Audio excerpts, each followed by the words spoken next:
एक तरफ रविंद्रनाथ टैगोर जी ने नेशनलिज्म को क्रिटिसाइज किया। इन्होंने बताया है कि नेशनलिज्म बहुत ही ज़्यादा खतरनाक है। दूसरी तरफ अरविंद घोष ने नेशनलिज्म की तारीफ करके नेशनलिज्म को एक नेक्स्ट लेवल तक पहुंचा दिया।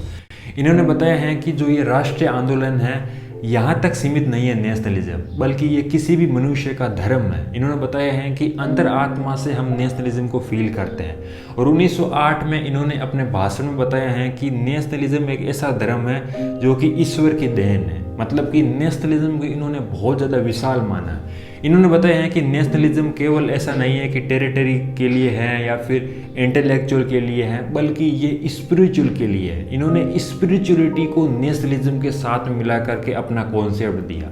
इन्होंने बताया है कि वेस्टर्न पूरी तरीके से मटेरियलिज्म से प्रभावित है, जबकि हम जो इंडियन है, हमारा जो एक्चुअली में कल्चर है वो स्पिरिचुअलिज्म है। जो एक सच्चा नेशनलिस्ट होता है वो हमेशा हमारे कल्चर को, हमारे स्पिरिचुअलिज्म को बचाता है। वेस्टर्न को फॉलो करके हम कभी भी सक्षम नहीं हो पाएंगे। वेस्टर्न का सिर्फ एक ही मकसद है, मटेरियलिज्म, जबकि एक्चुअली में जो इंसान है उसका जो विश्वास है वो आध्यात्म की तरफ होना चाहिए।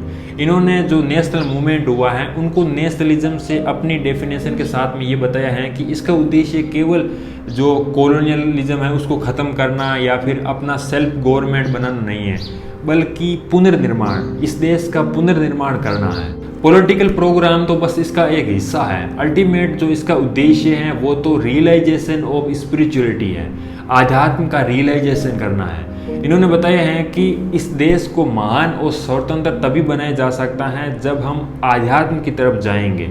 उस समय जो कांग्रेस थी उसके दो मेन खेमे थे, या फिर यूं कह सकते हैं कि लीडरों में दो गुट बने हुए थे। एक तो नरम दल के लीडर थे जो कि ये मानते थे कि पेटिशन दे करके, बातचीत करके हम आज़ादी प्राप्त कर सकते हैं, ब्रिटिश रूल के अंदर ही डोमिनियन स्टेट बना सकते हैं। जबकि जो दूसरी तरफ गर्म दल के नेता थे वो ये मानते थे कि नहीं, हमको पूर्ण स्वराज चाहिए पूरी तरीके से, जिसके लिए हम वॉयलेंस भी कर सकते हैं। तो अरविंद घोष का जो झुकाव था वो इस तरफ से था। ये बेसिकली पेसिव रेजिस्टेंस के सपोर्ट में थे, जिसमें ये माना जाता है। हालांकि उसके बाद में इसको और बड़ा ब्रॉड बना दिया महात्मा गांधी ने, जिसको सत्याग्रह का नाम दिया। लेकिन अरविंद घोष और जो विपिन चंद्र पाल और जो बाल गंगाधर तिलक वगैरह थे, ये पेसिव रेजिस्टेंस में बिलीव करते थे। इसका मतलब ये है कि हम भारतीयों को किसी भी काम में सपोर्ट नहीं करना चाहिए जिससे अंग्रेजों का फायदा हो, चाहे इकोनॉमिकली हो या फिर पॉलिटिकली हो।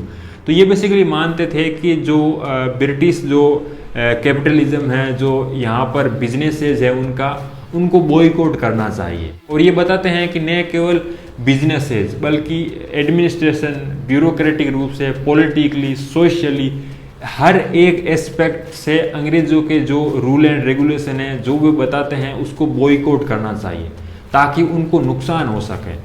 और ये भारत की आज़ादी पर कहते हैं कि हमें केवल ऐसा नहीं है कि नॉन वायलेंट तरीके से ही काम करना है, बल्कि वायलेंस, नॉन वायलेंस, रिवोल्यूशनरी और कॉन्स्टिट्यूशनली, इन सभी को मिला करके सभी के साथ में हमें लड़ाई लड़नी होगी, तभी हम आज़ादी प्राप्त कर सकते हैं। ये कहते हैं कि अगर हम शांतिपूर्ण तरीके से काम करते हैं, लेकिन अगर वो कामयाब नहीं होता है और ज़रूरत पड़ती है तो हमें वॉयलेंस भी करनी चाहिए।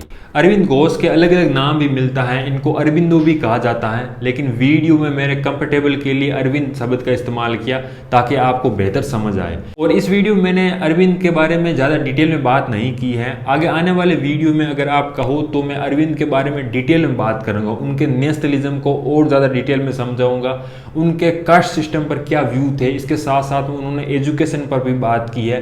तो इन सब पर डिटेल से बात कर सकते हैं। तो कमेंट सेक्शन में ज़रूर बताइए अगर आप चाहते हो कि मैं अरविंद के और भी पॉलिटिकल सोशल थॉट के बारे में बात करूं। इस वीडियो में बताई गई बातें अलग अलग सोर्स से ली गई है और ये पूरी कोशिश की गई है कि मैं अपनी किसी भी प्रकार का ओपिनियन न दे करके अनबायस्ड तरीके से आपके सामने प्रेजेंट करूं। अगर इसके बावजूद भी किसी भी प्रकार की फैक्चुअली और कॉन्सेप्चुअली मिस्टेक हुई है तो आप उसे हाईलाइट कर सकते हैं। कमेंट में टाइमलाइन बता करके अपना सोर्स दे करके उसको हाईलाइट कीजिए। Thank you so much.